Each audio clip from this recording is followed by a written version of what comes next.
স্নেহের শিক্ষার্থীবৃন্দ, জাতীয় বিশ্ববিদ্যালয়ের অনলাইন ক্লাসে আমাদের সবাইকে স্বাগতম জানাচ্ছি। আমি মোহাম্মদ কামরুল হাসান, সহকারী অধ্যাপক, উদ্ভিদ বিজ্ঞান বিভাগ, চাঁদপুর সরকারি কলেজ, চাঁদপুর। আমি আজকে তোমাদের অ্যাগ্রোনমি অ্যান্ড হর্টিকালচারের ৭ম লেকচার নিতে যাচ্ছি। আজকের আলোচ্য বিষয় ওয়েটস। ওয়েটস এখানে আমরা যে বিষয়ের প্রেক্ষাপটে আলোচনা করব, weights of the field, their harmful and beneficial effects and control মেশিওরস।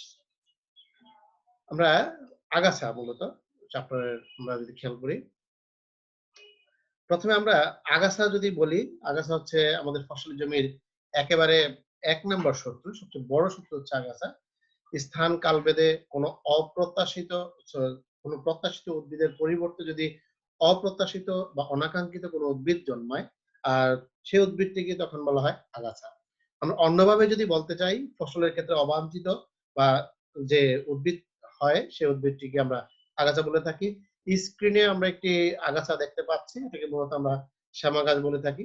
ধান ক্ষেতের একটি বড় ধরনের আগাছা। ধান ক্ষেত ছাড়াও অন্যান্য ফসলি জমিতে এদেরকে দেখতে পাওয়া যায়।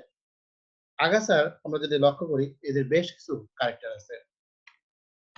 এদের এই বৈশিষ্ট্যগুলির মধ্যে বীজ উৎপাদন এবং বংশবৃদ্ধির হার এদের ক্ষমতা অত্যাধিক। আগাছা দ্রুত গতিতে বৃদ্ধিপ্রাপ্ত হয় এবং এর বীজ বহুদিন পর্যন্ত সুপ্ত অবস্থায় থাকতে পারে। পোকামাকড় এবং রোগবালাই দ্বারা আগাছা আক্রমণ সহজেই আক্রান্ত হতে পারে। আমরা যদি খেয়াল করি, আগাছা ফসলি উদ্ভিদের সাথে আলো, বাতাস, পুষ্টির এই বিষয়গুলির প্রতিযোগিতা করে থাকে। আগাছা ফসল উদ্ভিদের বীজের বিশুদ্ধতাও নষ্ট করে। পোকামাকড়, রোগ জীবাণু প্রভৃতির আশ্রয়স্থল হিসাবেও আগাছা কাজ করে থাকে। প্রতিকূল পরিবেশে বেঁচে থাকার জন্য এদের গঠনগুলি যথেষ্ট বৈশিষ্ট্যপূর্ণ। এমনকি তাদের যেকোনো পরিবেশেই অ্যাডাপ্টেশন ক্ষমতা অত্যাধিক। আগাছার বীজ অত্যন্ত হালকা, ছোট হওয়ার কারণে বাতাসে দ্রুতই এক জায়গা থেকে আরেক জায়গায় বংশ বিস্তার করতে ছড়িয়ে পড়ে দ্রুত বংশ বিস্তার করতে পারে। আমরা যদি কোনো সমুদ্রের মাঝে দ্বীপ অথবা নদীর মাঝখানে জেগে ওঠা চরে শুধু ধুধু বালিময় এলাকায় দেখতে, যদিও আমরা প্রথমে দেখতে পাই, কিন্তু কিছুদিনের মধ্যে দেখতে পাই যে ঘাস জাতীয় উদ্ভিদ সেখানে জন্মায়। এর মূল কারণ কিন্তু আগাছার বীজগুলি বাতাসের মাধ্যমে ভেসে আসছে, হালকা হওয়ার কারণে বা ছোট হওয়ার কারণে। অনেক ক্ষেত্রে পানির মাধ্যমে ভেসে আসতে পারে। আমরা শ্রেণীবিন্যাস, এই আগাছাকে যদি আমরা শ্রেণীবিন্যাস করতে যাই, কয়েক ভাগ করা যায়। জীবনকালের উপর ভিত্তি করে যদি আমরা শ্রেণীবিন্যাস করি, ১ বর্ষজীবী, দ্বিবর্ষজীবী, বহুবর্ষজীবী। ১ বর্ষজীবী আমরা যদি লক্ষ্য করি, যাদের বয়স ১ বছর বা তার কম সময় বাঁচে, তারাই হচ্ছে ১ বর্ষজীবী। এই ১ বর্ষজীবীর মধ্যে আবার আছে গ্রীষ্মকালীন। এরা গ্রীষ্মকালে জন্মে এই আগাছাগুলি, যেমন হাতি, শুঁড়, শ্যামা। বর্ষাকালীন আগাছা যেটা আমরা খেয়াল করি, যেটা বর্ষাকালে আমাদের এখানে জন্মায়, যেমন কালকাসুন্ডা। শীতকালীন আগাছা আমরা যদি খেয়াল করি, যেটা শীতকালে জন্মায়, যেমন শ্বেতদ্রোণ বা দণ্ডকলস, বথুয়া, শিয়ালকাঁটা, কাঁটানোটে, এই জাতীয় উদ্ভিদগুলি। এবার যদি আমরা দ্বিবর্ষজীবী উদ্ভিদ আগাছা আমরা খেয়াল করি, যাদের আয়ুষ্কাল ২ বছর বা তার কম কিন্তু ১ বছরের বেশি, এমন আগাছাকে আমরা দ্বিবর্ষজীবী আগাছা বলে থাকি। এরা ১ম বছর সাধারণত দেখা যায় যে তাদের কাণ্ড, পাতা মানে আ আকারে বড় হয় বা অঙ্গজ বংশবিস্তার পদ্ধতিতে তাদের সংখ্যা বাড়তে থাকে। কিন্তু ২য় বছরে গিয়ে এদের ফুল, ফল ধরে। এ ধরনের আগাছার মধ্যে যেমন মুথা, আড়াইল এই জাতীয় আগাছাগুলি। আমরা বহুবর্ষজীবী যে আগাছাগুলি জীবনচক্র সম্পন্ন করতে ২ বছরের বেশি সময় কালের প্রয়োজন হয় এবং দীর্ঘদিন বেঁচে থাকতে পারে। যেমন চাপড়া ঘাস, দূর্বা ঘাস, কচুরিপানা ইত্যাদি। এই গেল জীবনকালের উপর শ্রেণীবিন্যাস। আমরা এরপরে চলে আসি ঋতুভিত্তিক। ঋতুভিত্তিক শ্রেণীবিন্যাস অর্থাৎ আমাদের ঋতু অনুযায়ী যে উদ্ভিদগুলি জন্মায়, সেই প্রেক্ষাপটে আমরা ২ ভাগে ভাগ করতে পারি। একটা হচ্ছে খরিফ আগাছা। এই আগাছাগুলির জন্ম এবং বৃদ্ধি খরিফ মৌসুমে হয় বলে এদেরকে খরিফ আগাছা বলে, যেমন শ্যামা, গইচা, হ্যাঁ? আঙ্গুলা এগুলি। আমরা রবি মৌসুমে যেগুলি জন্মায় তাদেরকে রবি আগাছা বলতে পারি। আর রবি আগাছাগুলি সাধারণত যে শীতকালে যেগুলো জন্মে আরকি আমাদের এলাকায়। যেমন বথুয়া, ঘাংরা, বনমসুর ইত্যাদি। পাতার আকৃতি অনুযায়ী শ্রেণীবিন্যাস। সরু পাতা বিশিষ্ট এরকম আগাছা আমাদের এখানে জন্মায় যেগুলি তাদের সরু পাতা বিশিষ্ট আগাছা বলে। মুতা ঘাস, চোরা, তারপরে চোরাকাটা, চাপড়া এরা হচ্ছে সরু পাতা বিশিষ্ট। দুর্বয়ের মধ্যে পড়বে।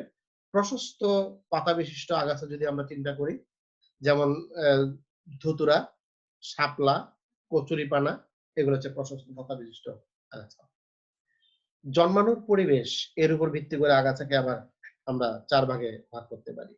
কোন ধরনের পরিবেশে জন্মে সে উপর ভিত্তি করে, যেমন জলজ, যারা জলে জন্মায় শাপলা, আড়ালি ঘাস, পাতাঝাজি এই জাতীয় আমরা হ্যাঁ, আগাছাগুলো হচ্ছে জলজ আগাছা। এরপর আমরা যদি খেয়াল করি সাধারণ ভূমিজ আগাছা, আমাদের সমতল ভূমিতে যে আগাছাগুলি হয় মুথা, সেমা, চাপড়া, দূর্বা, অ্যা ক্ষেত পাপড়া, উম ভুঁই আমলা এই জাতীয় উদ্ভিদগুলো হচ্ছে আমাদের অ্যা সমতল ভূমির সাধারণ আগাছা। মরুজ আগাছা যেগুলি মরু এলাকায় বা শুষ্ক এলাকা হয়, যেমন ফণিমনসা বা ক্যাকটাস জাতীয় আগাছাগুলি হচ্ছে মরুজ আগাছা।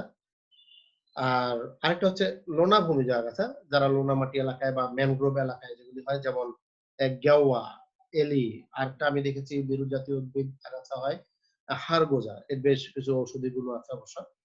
আমরা অর্থনৈতিক গুরুত্ব অনুযায়ী যদি চিন্তা করি, তাহলে আমরা আগাছাকে আরো ২ ভাগে ভাগ করতে পারি। আমাদের পরিবেশে কি ধরনের বা আমাদের অর্থনৈতিক ক্ষেত্রে কি ধরনের ভূমিকা পালন করে। যেমন প্রকৃত আগাছা, যে আগাছা কেবলমাত্র আগাছা হিসেবেই চিহ্নিত এবং কখনোই শস্য বা উদ্ভিদের হিসাবে এদেরকে মূল্যায়িত করা যায় না। এমনগুলি হচ্ছে প্রকৃত আগাছা। যেমন শ্যামা, দূর্ভা, মুথা, চাপড়া এগুলি। আর অস্থানিক আগাছা যেটা হচ্ছে এরা প্রকৃতপক্ষে অর্থনৈতিক শস্য, কিন্তু অবাঞ্ছিতভাবে অন্য কোনো ক্ষেতে জন্মালে তাদেরকে আমরা অস্থানিক আগাছা বলি। যেমন আমরা কোন একজন কৃষক যদি অ্যা ধানের চাষ করে তার ক্ষেতে যদি পাট হয়, তাহলে এই ক্ষেত্রে কিন্তু মূল চাষটা কৃষক করেছিলেন ধান, কিন্তু এখানে উৎপন্ন যে পাট, তিনি কিন্তু পাট উৎপাদন করতে বা পাট চাষ করতে যান নাই কৃষক। কিন্তু পাটটা এখানে আগাছা। আবার গম ক্ষেতে অনেক সময় সরিষা হয়। সেক্ষেত্রে এই অথবা অনেক সময় দেখা যায় আলু ক্ষেতেও সরিষা হয়ে যায়। পাশে একজন কৃষক সরিষা চাষ করছে, তার বীজ বা আ কোনভাবে তার চারা চলে আসছে আলু ক্ষেতের মধ্যে। তাহলে এরকমও যদি হয়, তাহলে কৃষক মূলত চাষ করছেন আলু, কিন্তু তার পাশাপাশি সেখানে সরিষা হয়ে গেছে যেকোনোভাবেই হোক। অনেক সময় পাখির মাধ্যমেও কিন্তু এরকম অ্যা আগাছা জাতীয় অনেক উদ্ভিদ চলে আসতে পারে, যেগুলো চাষযোগ্য উদ্ভিদ কিন্তু ওই প্রেক্ষাপটে অবাঞ্ছিত। সেক্ষেত্রে এই যে গম এবং আলুর ক্ষেত্রে আমরা যে সরিষার কথা বললাম, দুটি কিন্তু এখানে ২ ক্ষেত্রে আগাছা হিসেবে এটা গণ্য হবে। তবে এক ধরনের অস্থানিক আগাছা। কিন্তু এটার কারণ হচ্ছে আমরা কিন্তু সরিষাকে মূলত শস্য হিসেবে চাষ করি। বীজ শস্য হিসেবে।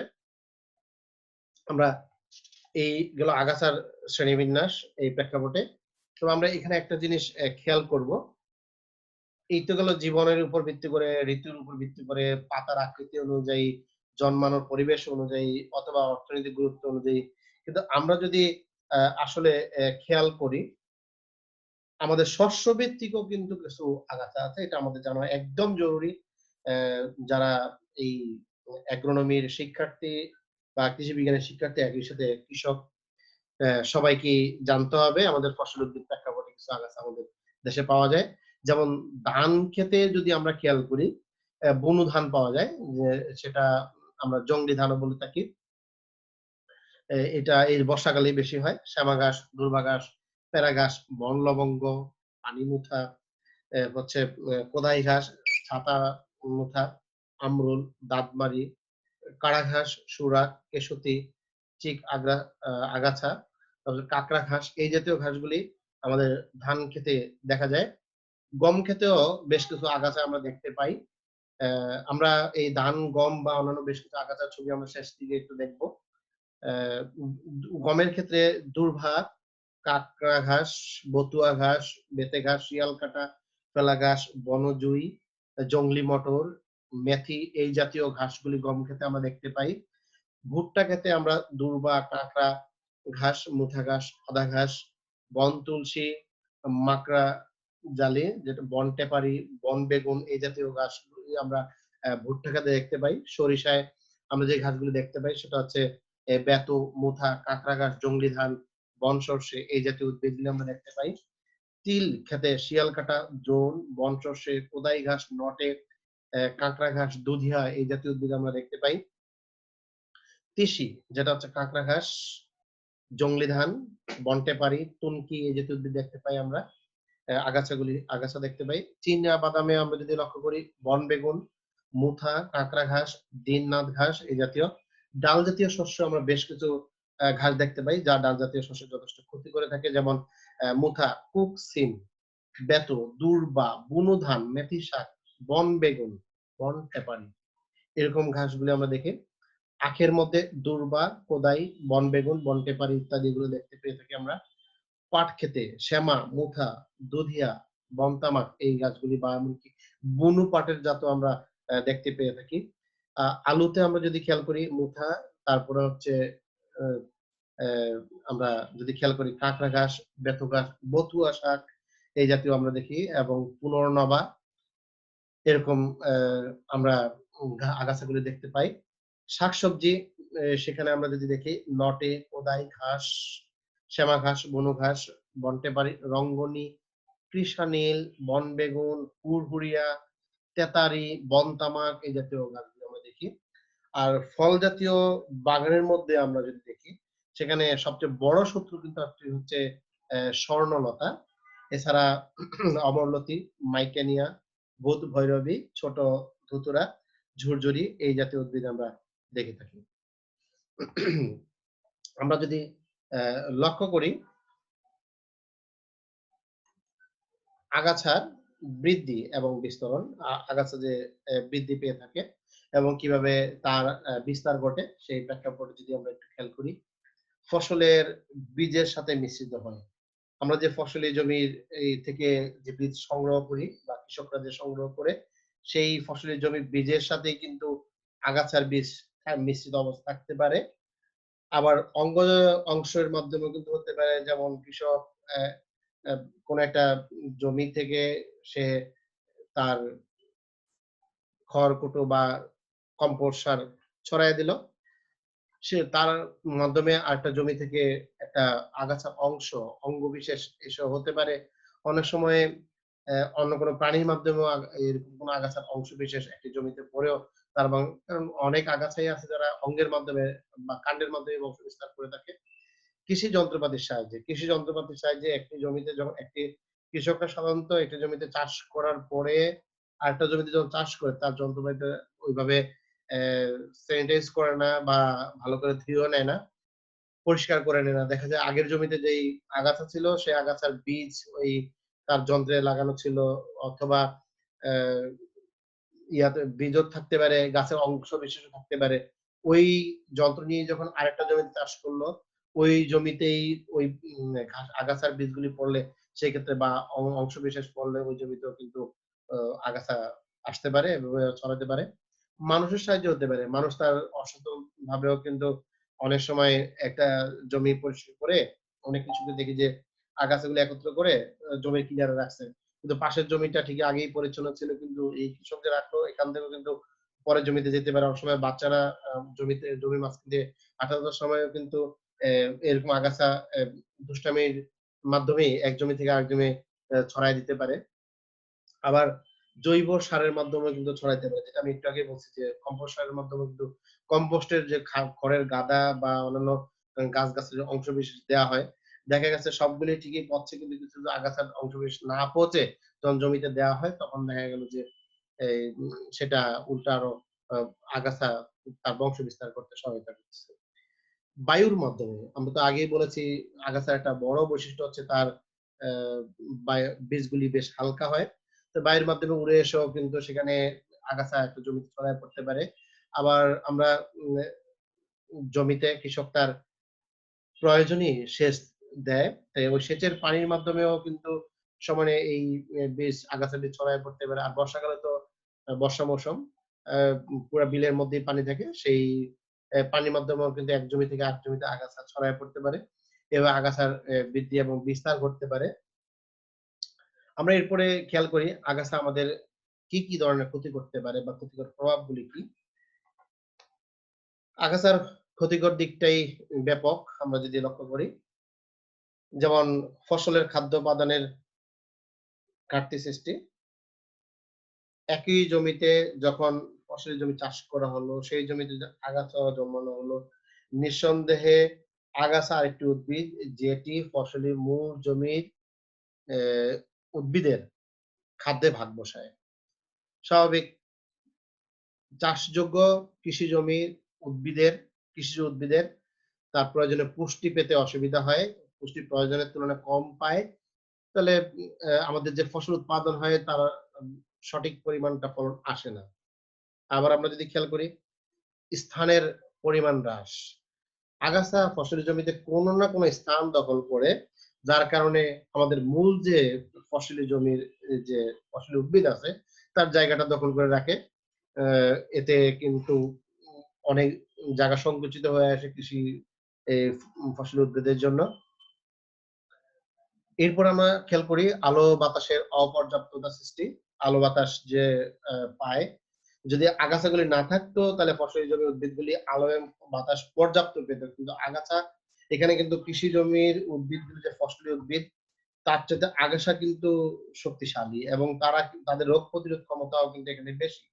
যার কারণে তারা টিকে থাকবে। তারা কিন্তু আগাছা উদ্ভিদগুলি কিন্তু কেউ চাষ করে না। তারা প্রাকৃতিকভাবে এমনিতেই হতে থাকে। অ্যা যা তাদের এরকম রোগ প্রতিরোধ ক্ষমতা বেশি বলে তারা প্রতিকূল পরিবেশে টিকে থাকতে ক্ষমতা আছে।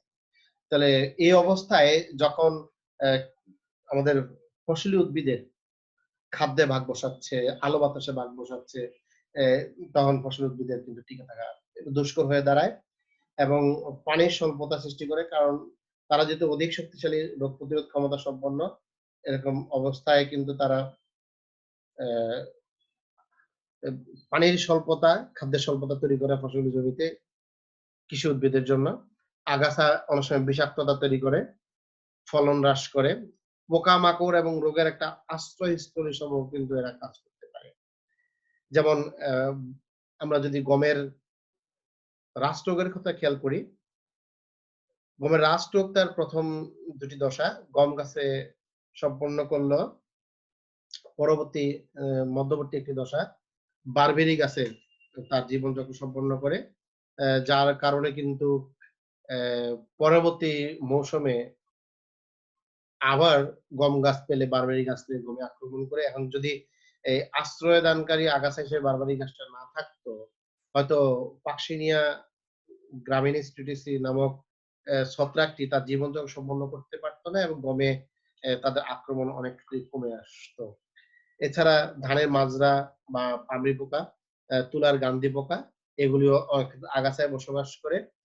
তাহলে আগাছা বোঝা গেল যে আমাদের ফসলি জমির যে রোগ সৃষ্টিতে বা পোকামাকড়ের আশ্রয় হিসেবেও কিন্তু ভূমিকা পালন করছে। বীজের গুণাগুণ নষ্ট করে। ফসলি জমির যে বীজ হয়, যে আগাছায় প্রচুর বীজ তৈরি করতে পারে যার কারণে আমাদের প্রকৃত বর্ষায় বীজের গুণাগুণ নষ্ট করে একই সাথে বীজের বাজার মূল্য নষ্ট করে দেয়। উৎপাদন খরচ বৃদ্ধি। স্বাভাবিকভাবেই কৃষি জমিতে যে পরিমাণ সার প্রয়োজন হতো আগাছা যেহেতু ফসলি জমির অ্যা প্রয়োজনীয় পুষ্টিতে ভাগ বসাচ্ছে সেই হিসাবে কিন্তু কৃষককে কিন্তু বেশি পরিমাণ সার দিতে হচ্ছে। বেশি পরিমাণ কষ্ট করতে হচ্ছে, শ্রম দিতে হচ্ছে, আগাছা পরিষ্কার করতে হচ্ছে। তাহলে তো উৎপাদন খরচ এইসব কারণে বেড়ে যায়। এবং উৎপাদিত পণ্য যে তৈরি হয় আগাছার বীজ মিশ্রিত অবস্থা থাকার কারণে অথবা ফলন ভালো না হওয়ার কারণে কিন্তু অনেক সময় দেখা যায় বাজার মূল্য পাওয়া যায় না। সঠিক মূল্য পাওয়া যায় না। আ তাছাড়া তুলা, পশম, চামড়া ইত্যাদির সাথেও আগাছা মিশে অনেক সময় পণ্যের বাজারের দাম কমিয়ে দেয়।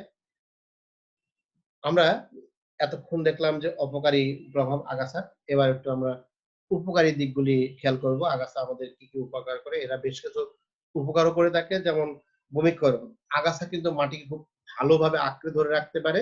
যার কারণে যত গতির পানি এত জমির উপর দিয়ে বা রাস্তার উপর দিয়ে প্রবাহিত হোক না কেন, সহজে ভূমি ক্ষয়ে যায় না। আমরা অনেক ক্ষেত্রে দেখি যে আমাদের এই ফসলি ইয়াতে যখন নতুন রাস্তা করা হয় বা বেড়িবাঁধ যখন করা হয়, এইসব ক্ষেত্রে রাস্তার ২ ধারে বা রাস্তার উপরে প্রায় সময় দেখি ঘাস জাতীয় উদ্ভিদ লাগিয়ে দেওয়া হয়। উম আর এমনি অনেক ঘাস হয়। আর হওয়ার কারণে কিন্তু রাস্তার মাটিগুলি ক্ষয়ে যায় না। একইভাবে ফসল জমির ক্ষেত্রে এই কথাটি প্রযোজ্য। এরা ভূমির ক্ষয় রোধ করে। আবার জৈব পদার্থের পরিমাণ বৃদ্ধি করে। উর্বর মাটিতে শতকরা ৫ ভাগ জৈব পদার্থ থাকা প্রয়োজন। অনেক এলাকায় ১ ভাগ শতকরা বা কোথাও, কোথাও ১ ভাগেরও কম আছে। তে যে এলাকায় মাটির জৈব পদার্থের পরিমাণ বেশি, সেসব এলাকায় ফসলের উৎপাদন বেশি হয়। আর চীন, জাপান, দক্ষিণ কোরিয়ার জৈব পদার্থের পরিমাণ অনেক ক্ষেত্রে ৭ ভাগেরও শতকরা ৭ ভাগেরও বেশি দেখা যায়। এখানে ওইসব এলাকায় ফসলের উৎপাদন বেশি হয়। এই ক্ষেত্রে আগাছার ভূমিকাটা বেশ ভালো আছে। পুষ্টি উপাদান বৃদ্ধি। উদ্ভিদ মাটি থেকে ১৬ টি খনিজ পদার্থ উপাদান শোষণ করে। এজন্য অ্যা উপাদান বৃদ্ধির জন্য অতীব প্রয়োজন। আগাছা জমিতে মিশিয়ে দিলে, আগাছা যদি আলগা করে পরে জমিতে মিশিয়ে দেওয়া যায়, তাহলে তারা পচে মাটিতে মিশে এবং সেক্ষেত্রে পুষ্টি উপাদান সমৃদ্ধ হয় মাটি। শস্যের গ্রহণযোগ্যতা, আগাছা মাটির নিচের স্তরের খাদ্য উপরের স্তরে তুলে আনে। খাদ্য ফসলের প্রয়োজন, কিন্তু আগাছা অগ্রহণযোগ্য খাদ্য শেষ করে পুষ্টি সাধন করে থাকে। ফলে আগাছাগুলো মাটির সাথে মিশিয়ে দিয়ে খাদ্য শস্যের যে গ্রহণযোগ্য অবস্থা তৈরি করা সম্ভব। আমরা এরপরে যদি লক্ষ্য করি পুষ্টি উপাদানের সঞ্চয়, আগাছা শস্যের খাদ্যকে চুবায়ে প্রক্রিয়া মানে চুবানোর যে প্রক্রিয়া, সেই প্রক্রিয়া নষ্ট হতে দেয় না। ফলে উদ্ভিদের পুষ্টি উপাদানগুলো সঞ্চিত হতে থাকে। সবুজ সার তৈরি, আমরা সারের অধ্যায়ে ইতিমধ্যে পড়াইছি তোমাদের যে অনেক আগাছা আছে যা পচিয়ে সবুজ সার তৈরিতে ভূমিকা পালন করে। বাসস্থান তৈরি, ঘরবাড়ি, আশ্রয় ইত্যাদি তৈরির কাজেও আগাছা ব্যবহার করা, যেমন শন, উলু এগুলি এই আগাছাগুলিকে বাড়িঘর তৈরিতে ব্যবহার করা হয়। ঔষধ রূপে আমরা একটু আগে বলেছি যে বথুয়া শাক, তারপরে ক্ষেত পাপড়া, তারপর হচ্ছে বড় দুধিয়া, ছোট দুধিয়া, এই ঘাসগুলির ব্যাপক ঔষধি গুণ আছে। এমনকি আমরা অনেক সময় আমাদের ফসলি জমিতে অ্যা থানকুনি গাছ, তারপর হচ্ছে আমরুল শাক, শুষ্নী শাক, এইগুলি ব্যাপক আকারে আমরা হতে দেখি। এদের যথেষ্ট ঔষধি গুণ আছে। দুর্ভার ঔষধি গুণ আছে। তুলসী, বন তুলসী, এদের ঔষধি গুণ আছে। মানুষের খাদ্য হিসাবে কতকগুলি আগাছা মানুষ খাদ্য হিসেবে গ্রহণ করে। যেমন বতুয়া শাক মানুষ শাক হিসেবে খায়, কলমি শাক, আ নটে শাক, শুষ্নী শাক, এগুলি অনেক এলাকায় বা আমাদের এলাকায়ও শাক হিসেবে গ্রহণ করে এবং শুধু শাক না, এগুলি পুষ্টিকর শাক। অ্যা এই শাক কিন্তু আমাদের অত্যন্ত মানে যেহেতু দেশীয় পদ্ধতি এবং প্রাকৃতিকভাবে জন্মায়, এদের স্বাদেও কিন্তু আমাদের কৃষিজ যে শাকসবজি তার চেয়ে অনেক গুণ বেশি। আমরা এরপর যদি খেয়াল করি গবাদি পশুর খাদ্য, অ্যা আমরা গ্রামে দেখেছি কৃষকরা জমি থেকে যে আগাছাগুলি তুলে নিয়ে আসে, এগুলি পানিতে ভালোভাবে ধুয়ে তাদের গবাদি পশুর জন্য একদম উৎকৃষ্ট খাবার হিসেবে ব্যবহার করা হয় এবং গবাদি পশু এগুলো খুব স্বাদ হিসেবে গ্রহণ করে। আর এই জাতীয় গবাদি পশু থেকে অ্যা ভালো মানের যেটা হচ্ছে অধিক পুষ্টিকর বা অধিক ঘন দুধ পাওয়া যায় এবং গাভীর দেহ বা অ্যা যে এ গরুগুলি আছে, গবাদি পশু আছে বা ছাগল আছে, এদের দেহ বেশ অ্যা এ সু আমরা যদি বলি যে গ্রহণযোগ্য, যে কৃষিক্ষেত্রে বা খামার শিল্পে ঐরকম মানের দেহ গঠন তৈরি হয়। হাঁস মুরগির খাদ্য আমরা যদি লক্ষ্য করি অনেক আগাছার বীজ, যেমন বতুয়া, গইছা, অনেক সময় দুর্বাঘাস সুগন্ধি আমরা বিভিন্ন পাখি বা মুরগি আমরা খেতে দেখেছি। এমনকি অনেক বিড়াল বা কুকুরকেও ঘাসকে আমরা খেতে দেখেছি। এদের খাদ্য হিসেবে ব্যবহার হয়। সৌন্দর্য বৃদ্ধিতে অনেক আগাছা আছে আমাদের সৌন্দর্য বৃদ্ধিতে ভূমিকা রাখে। যেমন সাইপ্রিসি গোত্রের বেশ কিছু আগাছা আছে যারা অ্যা উম যেসব মানুষ নান্দনিক কাজে তার বাড়ির সামনে লাগিয়ে থাকে। দৈনন্দিন কাজে আমরা যদি খেয়াল করি, আমাদের কতগুলি আগাছা আছে, যেমন রশি বানানোর কাজে বা জ্বালানি তৈরির কাজে, আমাদের নিত্য প্রয়োজনীয় কাজে ব্যবহার করে থাকে। ধর্মীয় গুরুত্বে হিন্দু সম্প্রদায়ের লোকেরা বিভিন্ন ধরনের পূজা পালনে বেশ কিছু অ আগাছা, যেমন দূর্বা তাদের পুজোয় ব্যবহার করে থাকে।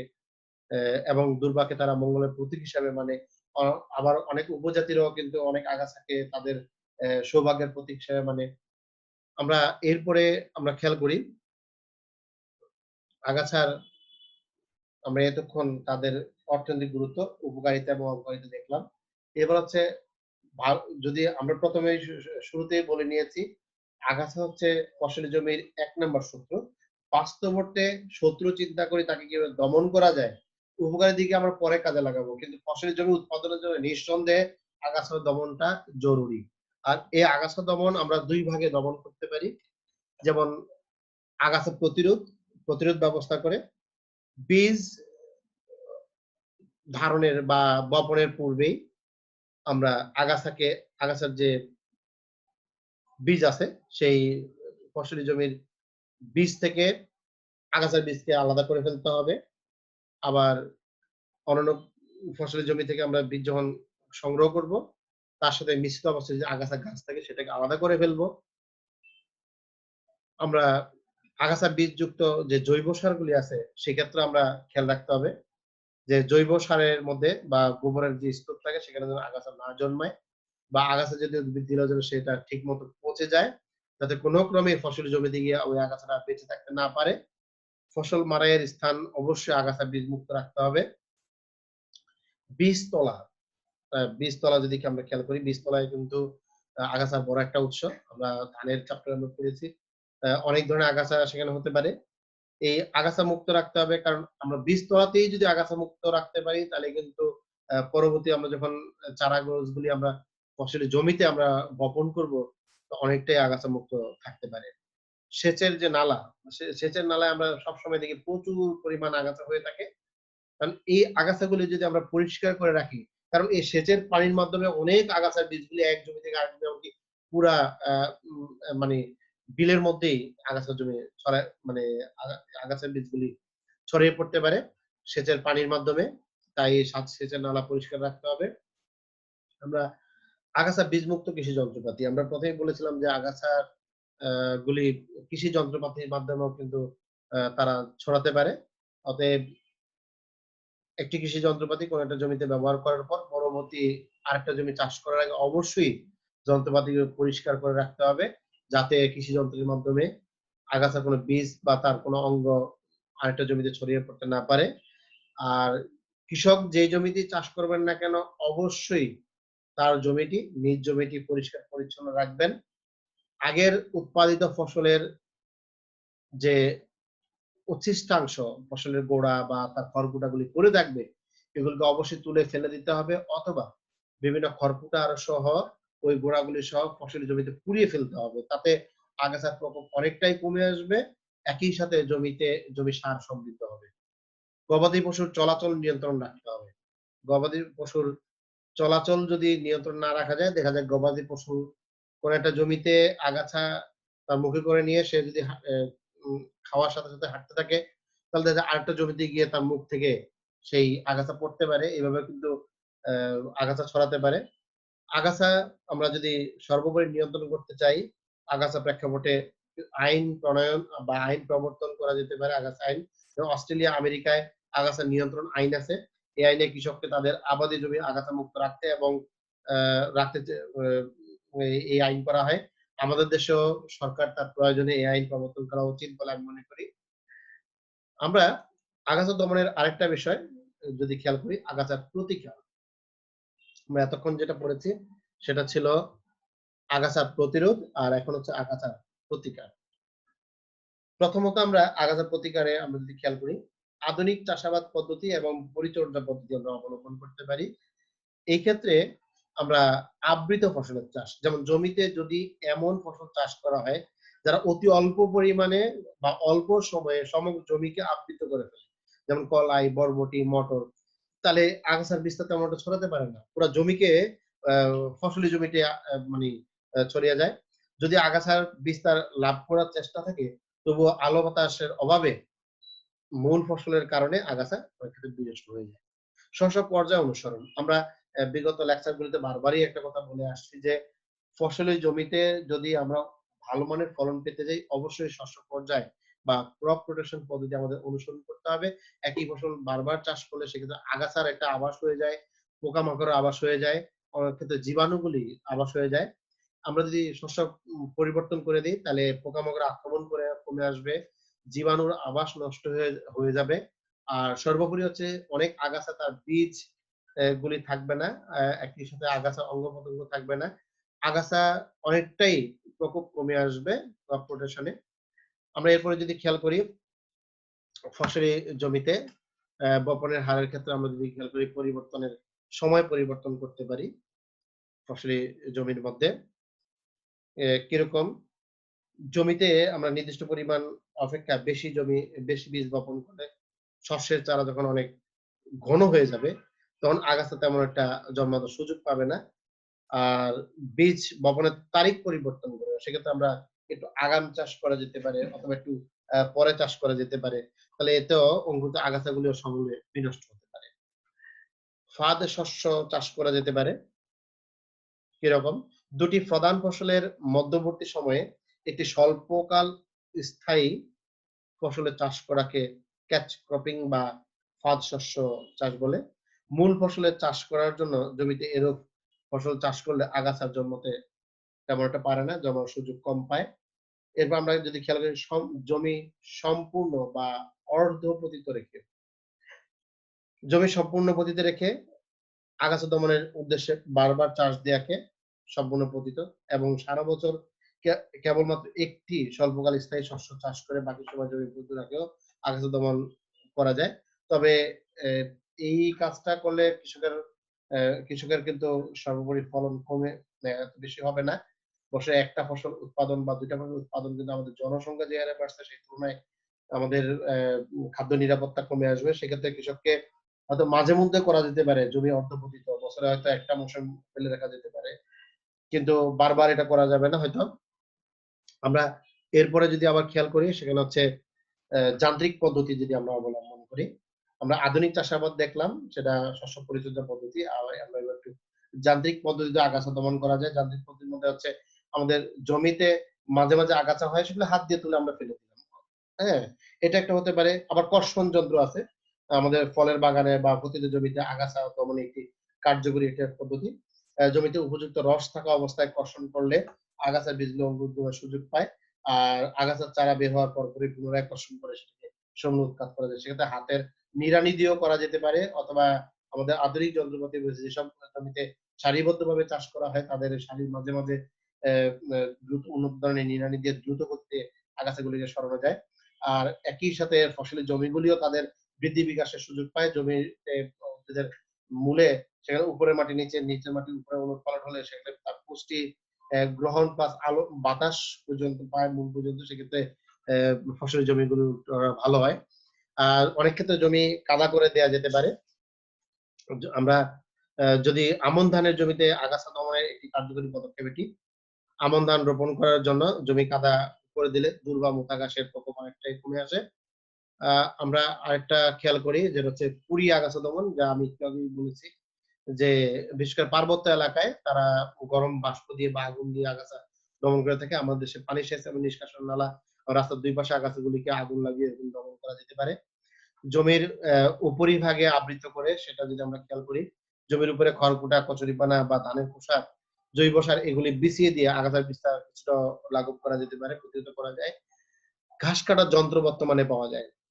ঘাস কাটার যন্ত্র বিশেষ করে শিক্ষা প্রতিষ্ঠান, অফিস আদালতে বা আমাদের বিভিন্ন খেলাধুলার মাঠে গোচারণ সেখানে বা যে মাঠ আছে বা এসব ক্ষেত্রে আগাছার যন্ত্র দিয়ে আগাছাগুলি কেটে ফেলা যেতে পারে। এটা ফলের বাগানের ক্ষেত্রেও কার্যকরী হতে পারে। এই হলো আগাছা দমনের একটি কার্যকরী পদ্ধতি, যান্ত্রিক পদ্ধতি যেটা আমরা বললাম। এবার আমরা যদি চলে আসি রাসায়নিক পদ্ধতি। রাসায়নিক পদ্ধতিতে আগাছা নিয়ন্ত্রণ করা যায়। যেমন নির্বাচিত আগাছানাশক আমরা যদি খেয়াল করি, নির্বাচিত এই জাতীয় আগাছানাশক প্রয়োগ করলে বিশেষ প্রজাতির আগাছার সংস্পর্শে এলে ক্ষতি হয়। মানে সব আগাছা নষ্ট করবে না। কিছু অ্যা মানে আগাছা যা জন্মেই শুধুমাত্র এই আগাছাদের নাশক দেওয়া হবে। বর্তমানে আগাছা বিনাশের জন্য আগাছানাশক প্রয়োগ করা সবচেয়ে উত্তম এবং নির্ভরযোগ্য। কারণ রাসায়নিক পদ্ধতি দ্বারা আগাছা নিয়ন্ত্রণ সময় মতো করা যায়। কৃষক চাইলে নিজের মতো করে ইচ্ছামত করতে পারে। যে সকল স্থানে শ্রমিক এবং যন্ত্রের অভাব থাকে সেক্ষেত্রে রাসায়নিক পদ্ধতি নিয়ন্ত্রণ করা খুব ভালো। এই পদ্ধতি সহজ, সময় কম এবং খরচও কম পড়ে। MCPA 24D, STEM F34 এই আগাছানাশক এ মো এরপর আমরা খেয়াল করি অনির্বাচিত আগাছানাশক। আমরা এই জাতীয় আগাছানাশক উদ্ভিদের মূল কাণ্ড পাতা যেকোনো স্থানে প্রয়োগ করা হোক না কেন আগাছা ধ্বংস হবেই। আগাছার বীজের অঙ্কুরোদ্গমের আগে এগুলিকে মাটিতে প্রয়োগ করলে একদম বীজের অঙ্কুরিত অবস্থায় আগাছা দমন হয়ে যেতে পারে। পতিত জমিতে এই ধরনের কাজগুলো সবচেয়ে সহজ হয়। Sodium chloride, carbon die sulphide, boron যৌগ, ব্রোমাইড এই জাতীয় আ উপাদান দিয়ে আমরা আগাছা নাশ করতে পারি।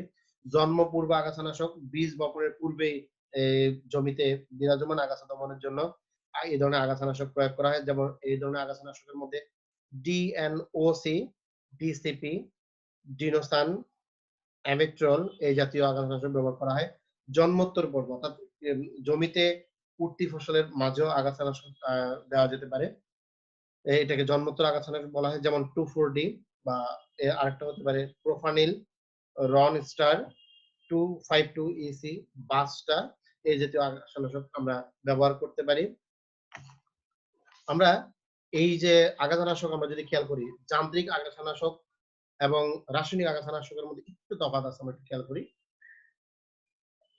যান্ত্রিক আগাছানাশক যান্ত্রিক পদ্ধতিতে কৃষি যন্ত্রপাতির সাহায্যে এটাকে নিয়ন্ত্রণ করা হয়। আর রাসায়নিক পদ্ধতিতে হচ্ছে রাসায়নিক পদার্থ প্রয়োগ করে সেখানে আগাছা প্রয়োগ নাশ নাশ করা হয়।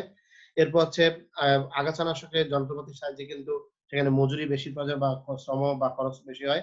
কিন্তু রাসায়নিক পদ্ধতিতে কিন্তু মজুরি কম দরকার হয়। আগাছানাশক নাশকের যান্ত্রিক পদ্ধতিতে আগাছা দমন করায় পরিবেশ দূষণের সম্ভাবনা তেমন একটা থাকে না। কিন্তু রাসায়নিক পদ্ধতি অনেক সময় পরিবেশ দূষণ হতে পারে। শিক্ষার্থীবৃন্দ আমরা কিছু আ আগাছা দেখবো এখন। বিভিন্ন ফসলি জমির কিছু আগাছা আমরা দেখবো। যেমন ধানের আগাছা যেটা ১ম ছবিতে আমরা দেখছি ইকাইনোক্লোয়া কোরেসঘালি। এরপর দেখছি ইকাইনোক্লোয়া কলোনা। এরপর আমরা যদি খেয়াল করি ইকাইনোক্লোয়া গ্ল্যাব্রেসেন্স, এরপর হচ্ছে ডিজিটারিয়া স্যাটিগারা। এরপর আমরা এটা দেখছি হেলিট্রোফিকাম ইন্ডিকাম। এরপর দেখতে পাচ্ছি সাইনোডন ড্যাকটাইলন। আরেকটা দেখতে পাচ্ছি আমরা মার্সেলিয়া কোয়াড্রিফোলিয়া। আর এটা হচ্ছে অক্সালিস কর্নিকুলাটা। এখানে একটু বলতে হয় এই ২ টা উদ্ভিদ প্রায় কাছাকাছি হলো। এটা হচ্ছে এক ধরনের টেরিডোফাইটা। আর এটা হচ্ছে মূলত একটি আবৃতবীজী উদ্ভিদ। আমরা এরপরে চলে আসি গমের আগাছার মধ্যে কিনোফোডিয়াম অ্যালবাম, আছে সোলানাম নিগ্রাম, এরপরে সাইফেরাস রোটান্ডাস, অ্যানাগ্যালিস অ্যাডভেন্স। এরপর আমরা দেখতে পাচ্ছি আরজিমনি মেক্সিকানা, অ্যামারান্থাস ভিরিডিস। আমরা গমের আগাছাগুলি দেখলাম। এছাড়াও আরো কিছু আগাছা দেখা যায় লিউকাস অ্যাসপেরা, প্রোটন বনফ্লান্ডিয়ানাম, একালাইফা ইন্ডিকা, অলডেনল্যান্ডিয়া কোরিম্বোসা, ইকোর্নিয়া ক্রাসিপস আর হচ্ছে পিস্টি স্টোটেটিস। আজকের এই লেকচারে আমরা যে সকল বইয়ের সহযোগিতা নিলাম তার একটা তালিকা আমরা দিয়েছি। সুপ্রিয় শিক্ষার্থীবৃন্দ, তোমাদের সবাইকে ধন্যবাদ জানিয়ে আমি আমার আজকের ক্লাস এখানেই শেষ করছি। তোমরা সবাই ভালো থেকো, সুস্থ থেকো, গড়ে থেকো। আল্লাহ হাফেজ।